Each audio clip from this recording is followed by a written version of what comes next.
मैंने कांग्रेस के साथ काम किया और ये बात मैं नहीं कहता, अब ये सारा देश कह रहा है कि कांग्रेस पूरे देश के अंदर अपने मूल्यों को खो चुकी है, कांग्रेस सिद्धांतहीन हो चुकी है। मेरा ये भी मानना है कि हमारे इधर माझी और दुआबे के अंदर आम आदमी पार्टी का कोई लंबा चौड़ा रोल नहीं है और ना ही अभी ये अपनी कोई जमीन तलाश कर पाए हैं। हम उन सब लोगों से मिले हैं जो अकाली दल के साथ अपना संपर्क रखते हैं और अकाली दल की भूमिका को स्वीकारते हैं। उन्होंने भी यही कहा है कि भाई हम लोगों ने राज किया है इस क्षेत्र के अंदर, सत्ता में आने पर हमने यहाँ हमसे जो बन पाया हमने किया। ये अलग बात है, इसका श्रेय भारतीय जनता पार्टी ले जाती है। अशोक शर्मा का अपना अस्तित्व नहीं है। मेरी अपनी पहचान मेरे मित्रों ने, मेरे साथियों ने, मेरे प्रशंसकों ने 50-60 साल से ज्यादा इस क्षेत्र के अंदर बनाई हुई है। अब जब मैंने सत्ता में आया तो मैंने एक रिकॉर्ड जीत यहाँ पहली बार कांग्रेस पार्टी के टिकट पर यहाँ मैंने प्राप्त की और उसके बाद 2007 में मैंने इलेक्शन लड़ा तो मेरे जो कांग्रेसी जो भाई थे वही जो है उनको लगा कि अब ये तो यहाँ से पक्का एमएलए हो गया, अब आने वाले कई सालों में हमारा कुछ नहीं बनेगा। हमें वो कुछ इस संकुचित विचारधारा से वो 5-4 कांग्रेस के लोग खड़े हो गए। मैं Bharatiya Janata party alliance partner के तौर पे आती है, सत्ता में सीधे तौर पर कौन आता है कांग्रेस के बाद? अकाली दल। हम तीसरा विकल्प बनेंगे और अगर ईश्वर ने चाहा तो हम अभी तीसरा कह रहे हैं, अभी तो हम दूसरे नंबर पे भी आ जाएंगे, क्या हो ऐसा भी हो सकता है, लेकिन समय लगता है। ये सवाल आप भारतीय जनता पार्टी से कीजिए जिनका अपना पंजाब के अंदर इतना वजूद नहीं है कि वो कभी सत्ता में आ सके। नमस्कार, मैं पूनम स्पीड नेशन के प्रोग्राम रणभूमि में आपका स्वागत करती हूं। बात है निकाय चुनावों की, किसकी होगी सत्ता नगर निगम चुनावों में, बात इसकी है। कई नेता कई कार्यकर्ता अपनी पार्टी छोड़ दूसरी पार्टी को अपना समर्थन दे रहे हैं, जहां उनकी पार्टी कमजोर और दूसरी मजबूत दिख रही है। इसी श्रृंखला में पूर्व विधायक अशोक शर्मा, जिन्होंने हालांकि शिरोमणि अकाली दल को अपना समर्थन दिया, कांग्रेस में बतौर सिपाही उन्होंने काम किया था, फिर बतौर आज़ाद उम्मीदवार भी चुनाव लड़ा और अब अकाली दल को अपना समर्थन दिया। नमस्कार सर, मैं आपका स्वागत करती हूँ स्पीड नेशन में। सर, सबसे पहला जो प्रश्न है वो यही है कि आपने बतौर सिपाही कांग्रेस को अपनी सेवाएं दी थी, उसके बाद आपने कांग्रेस छोड़ आज़ाद उम्मीदवार चुनाव लड़ा और अकाली दल को ही अपना समर्थन क्यों दिया? देखिए, मैं ये बात मान के चलता हूँ कि हम सब लोगों को बंधुआ मजदूर नहीं बनना चाहिए। हमें अपनी भूमिका सामाजिक, धार्मिक और राजनीतिक क्षेत्र के अंदर अपने दिल और दिमाग से जो है वो करनी चाहिए और ये नहीं कि मैं जिस विचारधारा से बंधा हुआ हूँ या जिनके तहत मैं काम कर रहा हूँ वो स्वयं विचारधारा किसी वजह से पलूट हो जाए और मैं उनके साथ चला रहा हूँ। मैं समझता हूँ ये एक बहुत बड़ा अपने साथ अन्याय होता है। तो मैंने कांग्रेस के साथ काम किया और वहाँ कांग्रेस का सिपाही होने के नाते जो पार्टी के आदेशों की हमें मिलती थी हरी झंडी, वो सारे के सारे काम हम करते थे और पार्टी के साथ लगे रहे एक कर्मठ सिपाही की तरह। लेकिन धीरे धीरे मुझे ऐसा लगने लगा कि कांग्रेस अपने मूल्यों को खो रही है और ये बात मैं नहीं कहता, अब ये सारा देश कह रहा है कि कांग्रेस पूरे देश के अंदर अपने मूल्यों को खो चुकी है, कांग्रेस सिद्धांतहीन हो चुकी है।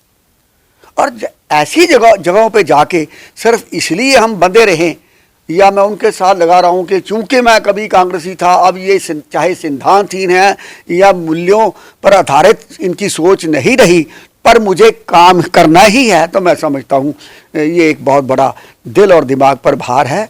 तो वो बजाय अच्छा काम होने के कोई गलत काम ही होगा, तो उससे निकल जाना ही बेहतर है। ये भी बहुत ज़्यादा रूमर्स आ रहे थे या अफवाहें फैल रही थी कि आप आम आदमी पार्टी में भी जा सकते हैं, मगर आपने आम आदमी पार्टी को छोड़ अकाली दल का दामन थामा, और वो क्यों थामा और आपको क्यों छोड़ा? मैंने कभी और किसी स्टेज पर भी आम आदमी पार्टी के नेताओं के साथ कभी कोई लंबी चौड़ी मंत्रणा नहीं की। मेरा ये भी मानना है कि हमारे इधर माझी और दुआबे के अंदर आम आदमी पार्टी का कोई लंबा चौड़ा रोल नहीं है, और ना ही अभी ये अपनी कोई ज़मीन तलाश कर पाए हैं। जहाँ तक अकाली दल का संबंध है, अकाली दल एक ऐसी पार्टी है जिसने पंजाब पर शासन किया है, और पंजाबियत और पंजाब की खुशहाली के लिए उनका योगदान है। और एक बड़ी पार्टी के नाते जब से ये चुनाव प्रक्रिया शुरू हुई है, तभी से अकाली पार्टी जो है वो अपना ये चुनाव लड़के सत्ता प्राप्त करती रही है, बीच बीच में कांग्रेस आती रही है। तो अकाली पार्टी एक बड़ी पार्टी है। अलग बात है उसका अलायंस आज की बीजेपी और पुरानी जिसका नाम जनसंघ था उसके साथ रहा, जो अभी अभी किसान आंदोलन पर आकर टूटा है। तो एक बड़ी पार्टी है और बड़ी भूमिका है उसकी। इसलिए जब ऐसा एक वक्त आया कि मुझे दोबारा राजनीति में अपना योगदान देना है, तो मैंने अकाली पार्टी को चुना। आपने किसान आंदोलन की बात की है, कृषि अध्यादेश के जो बिल हैं उसमें गठबंधन टूटा, अकाली भाजपा गठबंधन जो सदियों से चलता आ रहा था वो टूटा। कहीं ना कहीं ये भी अफवाहें आ रही हैं कि जिस तरीके से अकाली ने अपना गठबंधन तोड़ा, अब अगर केंद्र सरकार की और किसानों के आपस में जो मतभेद हैं वो दूर हो जाते हैं तो दोबारा एक गठबंधन जुड़ सकता है, ये कहाँ तक सही है? देखिए, ये एक ऐसी बात है जिसमें हमें सपोज करना पड़ेगा कि ऐसा भी हो सकता है, होने को कुछ भी हो सकता है राजनीति के अंदर, मैं तो ये नहीं कहता। लेकिन जिस ढंग से ये गठबंधन टूटा है, जिस ढंग से भारतीय जनता पार्टी की सरकार ने केंद्र में अपने सही पार्टनर को दरकिनार किया है, यानी उनकी बात को नहीं माना है।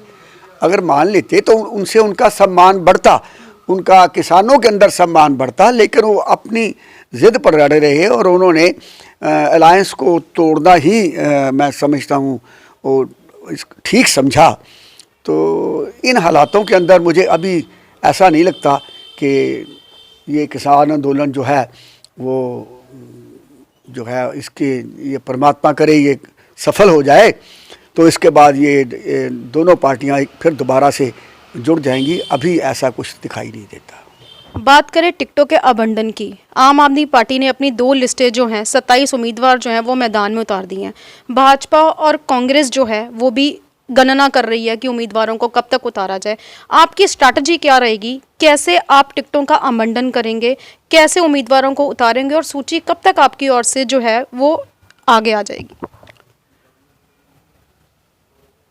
आप अच्छी तरह जानती हैं कि हमेशा ही हमारा क्षेत्र, ख़ास तौर पर ज़िला पठानकोट, इस पर भारतीय जनता पार्टी ही का आधिपत्य रहा है, और अलायंस का पार्टनर होने के बावजूद अकाली पार्टी ने यहाँ कोई अपनी लंबी चढ़ी भूमिका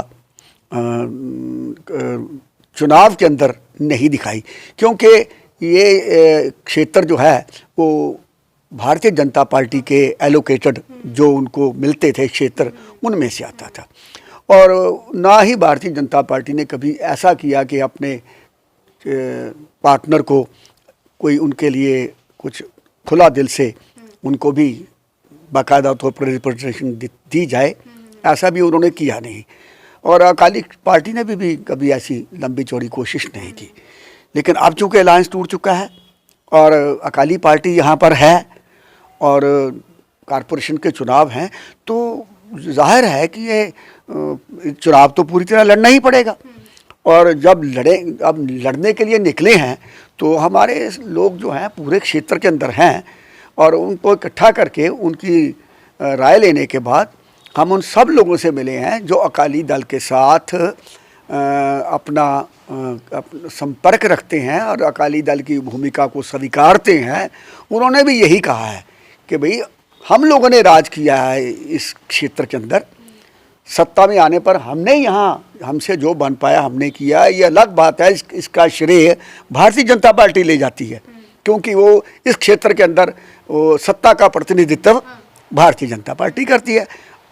अदरवाइज देखा जाए तो पंजाब के अंदर सत्ता में कौन आता है?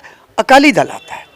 तो चूंकि श्रेय वो भारतीय जनता पार्टी ले जाती थी, इसीलिए भारतीय जनता पार्टी के नाम पर ही वो सारा का सारा विकास वो जाता था। अब ऐसा नहीं है, पार्टी ने पूरी तरह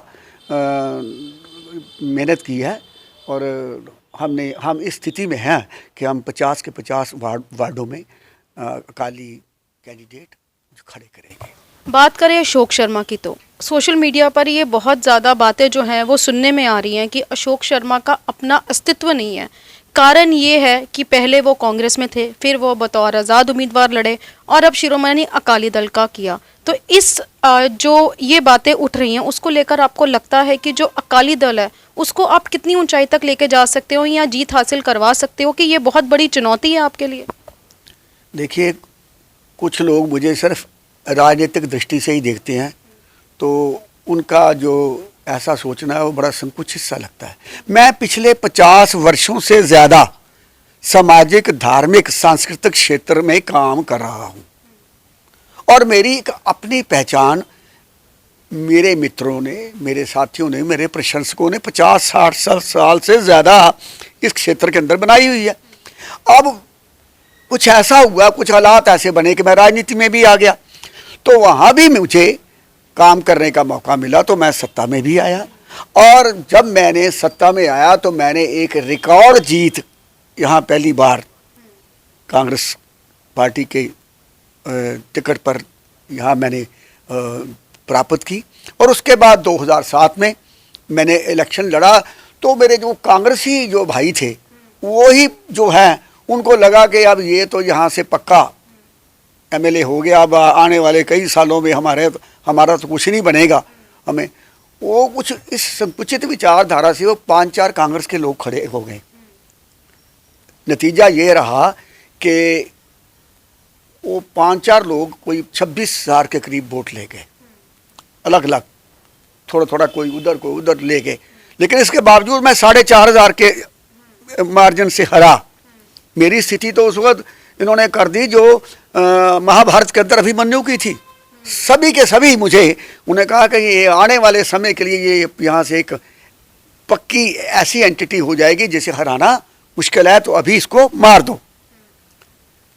कांग्रेस का ये एक देखा गया है काफी टाइम से कि अपने ही लोग कांग्रेस को हरा ही देते। मैं फिर बताता हूँ, 12 में फिर मैं चला गया और कांग्रेस के अंदर काम कर रहा था। मैंने टिकट मांगी तो इन्होंने मुझे टिकट नहीं दी और उसके बाद फिर मैंने फिर चुनाव लड़ा और मैंने चुनाव के अंदर उतने ही मत प्राप्त किए जितने कांग्रेस पार्टी ने किए।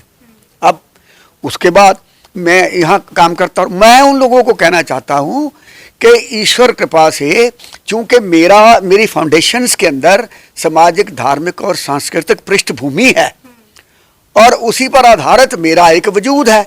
उस वजूद को लेकर मैं राजनीति में आया और मैंने यहाँ बड़े सकारात्मक ढंग से काम किया। मेरे वजूद को कभी कोई खतरा रहा ही नहीं। अब मैं 4.5 साल से राजनीति नहीं कर रहा, तो मेरा वजूद तो वहीं का वहीं खड़ा है और मैं अपनी सेवाएं अपने ढंग से दे रहा हूँ।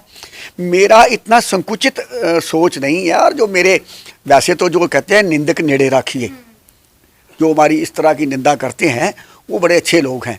वो गाहे बगाहे हमारी चर्चा करते रहते हैं, हमारे वजूद की ओर देखते रहते हैं। अच्छा है, पर मैं उन्हें ये बता दूं कि वजूद जो है वो मेहनत से बनते हैं और उसमें एक जो रेट ऑफ एक्सेप्टेबिलिटी होता है उसके अंदर एक काम करने की कार्य प्रणाली होती है।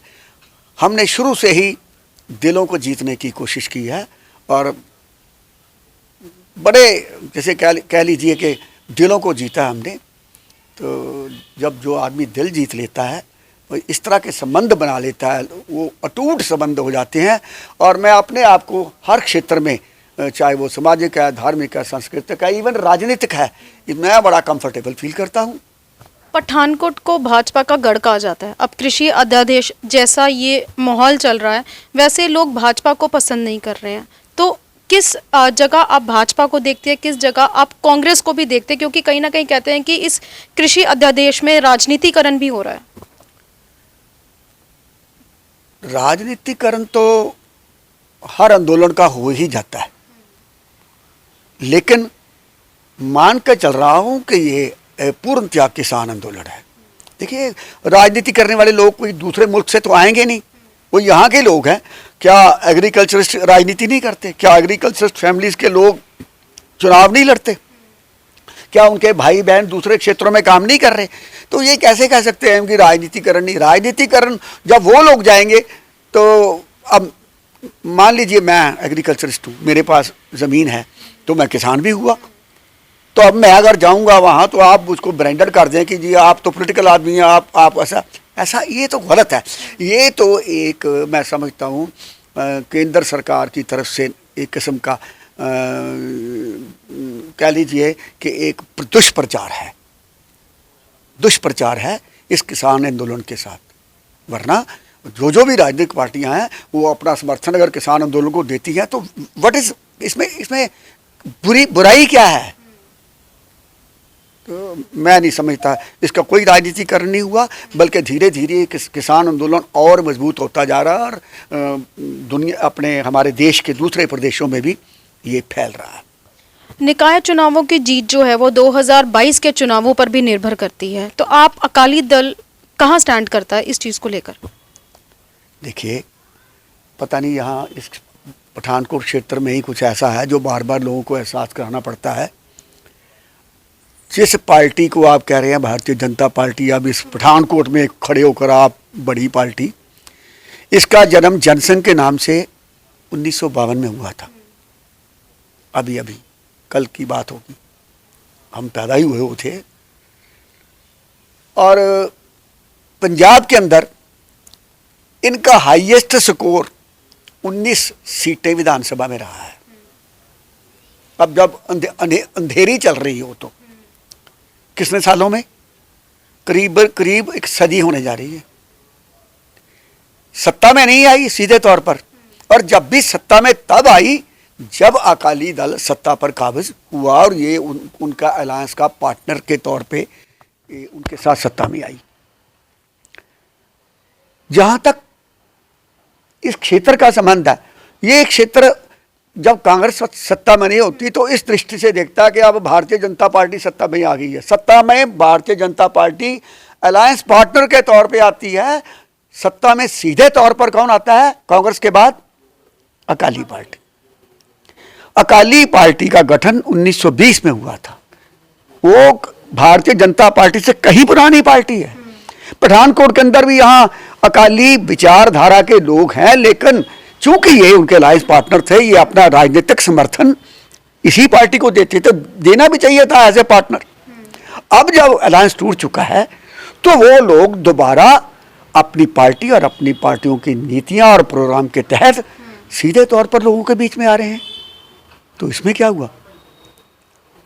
आपके कुछ अकाली नेता हैं, पहले ये कहते थे कि हम सिर्फ 4 या 5 सीटों से ही अपने उम्मीदवार उतारेंगे, मगर जैसे आप अकाली दल में शामिल हुए वैसे समीकरण भी चेंज होते गए। अब क्या अकाली दल 50 के 50 वार्डों से अपने उम्मीदवार उतारेगा? क्या स्ट्रैटेजी रहेगी अकाली दल की? ये स्ट्रैटेजी तो पूरे पंजाब में है।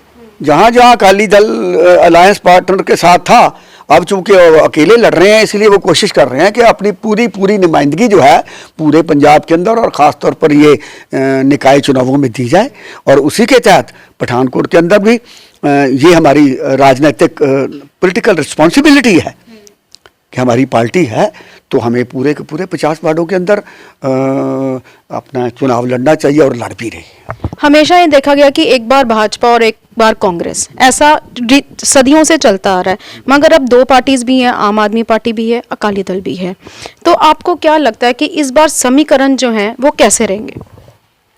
ये एक बार और भाजपा और एक बार कांग्रेस वाला फार्मूला इस बार जो है वो सिरे नहीं चढ़ेगा। मगर ये भी कह सकते हैं ना कि एक तरफ जो है पंजाब प्रधान अश्विनी शर्मा की साख है, एक तरफ विधायक अमित विज भी हैं। अकाली दल कहाँ स्टैंड करता है? अकाली दल को कहाँ स्टैंड करना है?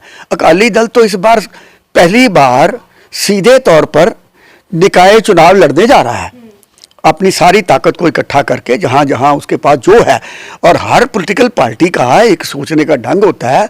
हम इस क्षेत्र में अब अपनी ताकत और अपनी जो वजूद को इस ढंग से बढ़ा रहे हैं ताकि हम पूरी तरह लोगों के लिए यहाँ एक तीसरा विकल्प बन सकें, और बन रहे हैं। हम तीसरा विकल्प बनेंगे, और अगर ईश्वर ने चाहा तो हम अभी तीसरा कह रहे हैं, अभी तो हम दूसरे नंबर पे भी आ जाएंगे, क्या होगा, ऐसा भी हो सकता है, लेकिन समय लगता है उसके लिए कि हमारे लिए ये पहला प्रयोग है।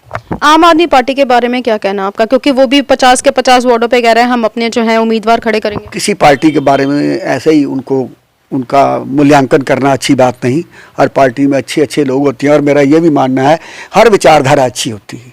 पर मैं ये ज़रूर कहूँगा कि हमारे इधर माझे और दुआबे में अभी आप पार्टी को राजनीतिक ज़मीन तलाश नहीं कर पाई। मगर अगर लोगों की बात करें तो लोग कहते हैं कि वो ऊब चुके हैं। भाजपा गठबंधन सरकार जब थी तब भी ऊब चुके हैं, कांग्रेस से भी वो ऊब चुके हुए हैं। चाहे अब अकाली भाजपा अलग अलग लड़ रहे हैं, एक तरफ कांग्रेस है, मगर उन्हें कुछ और एक्सपेक्टेशंस है लोगों को, वो नहीं चाहते। तो इसके बारे क्या कहना है आपको?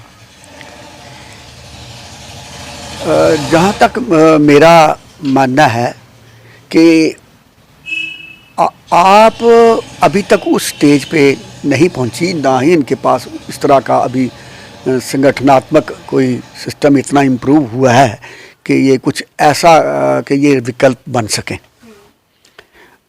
अभी तो नहीं, कल को क्या हो जाता है मैं कह नहीं सकता। बाकी तो जो मेरा फिर उसी बात पर मैं मानता हूँ कि अभी माझे दुआबे में आपके लिए काफ़ी समय चाहिए। अंत में एक सवाल, शिरोमणि अकाली दल की स्ट्रैटेजी क्या है, कहाँ तक वो पहुँचना चाहती है, और क्या रणनीति है उनकी इन चुनावों में भी और आने वाले 2022 के चुनावों में भी? शिरोमणि अकाली दल ने पंजाब में काफ़ी समय से सत्ता में रही है। बादल साहब कई बार मुख्यमंत्री बने हैं, अकाली दल के दूसरे भी मुख्यमंत्री बने हैं। पंजाबियत और पंजाब की खुशहाली के लिए सत्ता में रहकर भी काम किया और विपक्ष में भी रह के काम किया। अकाली दल जिसे क्षेत्रीय पार्टी कहा जाता था, आज अकाली दल हरियाणा के अंदर, दिल्ली के अंदर और दूसरी जगहों पे भी अपना कार्यक्षेत्र बढ़ा रहा है। तो हर पार्टी का ये एक मिशन होता है कि उसका जो सिस्टम है उसका, जब उसकी पार्टी का जो विस्तार हो और लोग उस विचारधारा से जुड़ें। तो इस प्रोग्राम के तहत अकाली दल दूसरे प्रदेशों में भी अपनी भूमिका निभाएगा, निभानी भी चाहिए। लेकिन जहाँ तक पंजाब का ताल्लुक है तो यहाँ तो अकाली दल को ज़मीन तलाश करने की ज़रूरत नहीं, बिकॉज यहाँ तो अकाली दल सत्ता में रहा है। आप अगर इस बात को वहाँ, ये सवाल आप भारतीय जनता पार्टी से कीजिए जिनका अपना पंजाब के अंदर इतना वजूद नहीं है कि वो कभी सत्ता में आ सके। अकाली दल तो सत्ता में कई बार आया, कई बार की, लेकिन वो अपने आप में पंजाब के अंदर अगर हमने देखना ही है इसको राजनीतिक दृष्टि से, तो अब यहाँ भारतीय जनता पार्टी आपके साथ तो कोई किसी प्रकार का पॉलिटिकल अलायंस करने से रही या कांग्रेस से करने से रही, तो फिर अकेले भारतीय जनता पार्टी भी पंजाब के अंदर क्या वजूद बना सकती है, बताइए। और ख़ास तौर पे जिस विचारधारा के तहत हम यहाँ हम इसके साथ लोग जो जुड़ते हैं उनका सोचने का तरीका भी कुछ संकुचित है। ईश्वर करे इनका दिल बड़ा हो और ये खुले मन से सभी लोगों को गले लगाएं और सब लोगों को कहें कि वो भारतीय जनता पार्टी के नीचे आएं, लेकिन ऐसा होता नहीं। शिरोमणि अकाली दल जो है वो अपने उम्मीदवार कब तक उतारेगी? लोगों को इसका इंतजार है कि किस चीज को देखकर या क्या देखकर वो जो है अपने उम्मीदवार उतारेंगे। इसके लिए एक कमेटी बनी हुई है और वो कमेटी आजकल सारा मनन कर रही है। जो उम्मीदवार आ रहे हैं उनकी जांच करवा रही है कि उनका क्लेम जो है वो कितना बनता है समाज के अंदर, शहर के अंदर, वार्ड के अंदर। और उस पर फिर वो एक पैनल बन रहा है हर वार्ड में। तो ये एक्सरसाइज हो चुकी है और थोड़ी जारी भी है। 1-2 दिन में एक लिस्ट जो है इसकी आ जाएगी और जो उसके बाद करीबन 30-31 तक दूसरी लिस्ट भी आ जाएगी। तो ये थे पूर्व विधायक अशोक शर्मा, जिन्होंने साफ स्पष्ट शब्दों में ये कह दिया कि अकाली दल जो है इन निकाय चुनावों में एक अहम भूमिका निभाएगी। अब ये आने वाला वक्त बताएगा कि अकाली दल किस तरीके की भूमिका जो है निकाय चुनावों में बनाती है। इसी तरीके की और इंटरव्यूज़ को देखने के लिए और निकाय चुनावों संबंधित जानकारी को देखने के लिए बने रहे स्पीड नेशन के साथ। धन्यवाद।